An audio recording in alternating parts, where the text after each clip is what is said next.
Hello guys, welcome to my channel. This is the 13th tutorial in this course, and in this tutorial we are going to learn to populate one table using the data that's present in another table, right? So the statement that we're going to use to do this is the insert statement, and we checked out the insert into query in the last tutorial when we learned to put data in a table that doesn't have any rows, or even if it has rows, you can use the insert into statement to insert data in a table one row at a time, right? So we've seen how it works, and the syntax of the insert query to populate one table from the data that's present in another table is slightly different from the syntax that we've seen, right? So it has a couple of additional keywords, and one thing that you have to make sure before you do this is that the destination table, or the table in which you are going to put in your data, has to be compatible with the table from which you're pulling your data, right? So once we see this command in action in the workbench, this will become clear to us,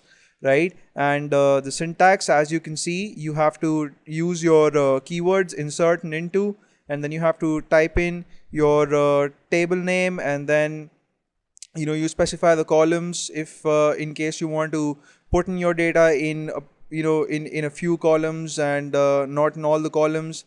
And then you use the keyword select, and you type in the names of the columns from which you want to pull in your data, and then you use the keyword from, and you type in the name of your source table.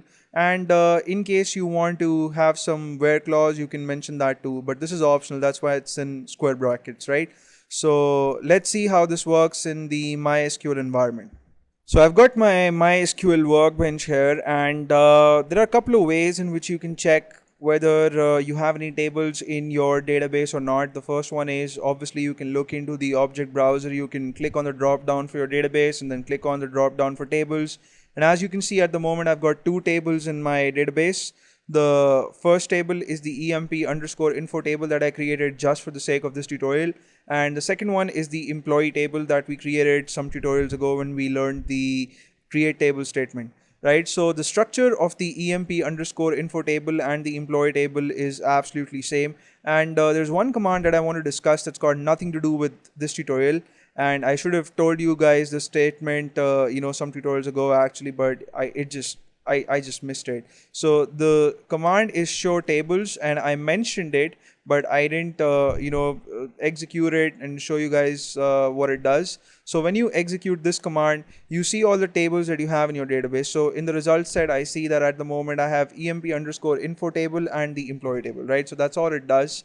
And in case you do not want to use the object browser, or if you're using the MySQL command line client, then this is a very handy command, right? So that's enough about it.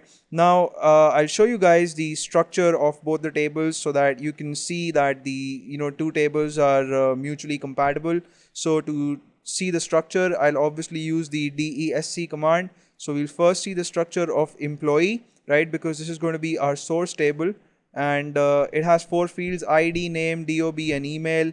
And ID field is of integer type, name is of varchar type, DOB is of date time type, and email is of varchar type, right? And now I'll show you the structure of the EMP underscore info table, right? So DESC, and then EMP underscore info, and when I press Control Enter, I see that this table also has the same set of columns, but it doesn't have the primary key constraint on the ID field. And the two tables can have different set of constraints, but what's important is that the columns from which you're pulling your data from the source table and the columns in which you're putting your data in the destination table, those columns need to be mutually compatible, right? So if you're pulling in data from the ID field, which is of integer type, then you must put in your data in some field in your destination table that is also of ID type, right? So I hope I'm making sense. And another thing that we need to see before we actually execute our insert into statement is that whether the EMP underscore info table has any data in it or not at the moment, right? So to do that, I'll use the select star query, select star from EMP underscore info, and press Control Enter, and there you go. You see that the table currently doesn't have any information in it. And I'll also show you guys the output of the select star query when executed on the employee table, right? Because we should know what information we are actually going to pull in from this table. And it has two rows. The first one is a row with ID 1901 and the second one is a row with ID 2000, right? So we're going to pull in both these rows and we're going to put this information in the emp underscore info table using the insert into statement. And since we don't need any of these anymore, we'll be requiring one select star query to make sure that the insert statement has been executed successfully or not, but that we're going to need later on. So for the time being, I'll type in insert into the name of my table, which is emp underscore info, and then I'll type in the name of the columns in which I want to put in my information, right? So it's ID and then name and then DOB and then email. Next I'll type in the select keyword and the names of the columns of the source table, and the columns are ID, name, DOB and email. And then on the next line I'll type in the keyword from and the name of the source table, which is employee. I'll put in a semicolon to terminate the statement, and when I press the control enter key combination, I see that in the output section I get the message insert into statement has been executed successfully, and the message is that two rows have been affected, right? And we can see what all things have been copied by executing the select star query on the emp underscore info table. So the query is select star from emp underscore info.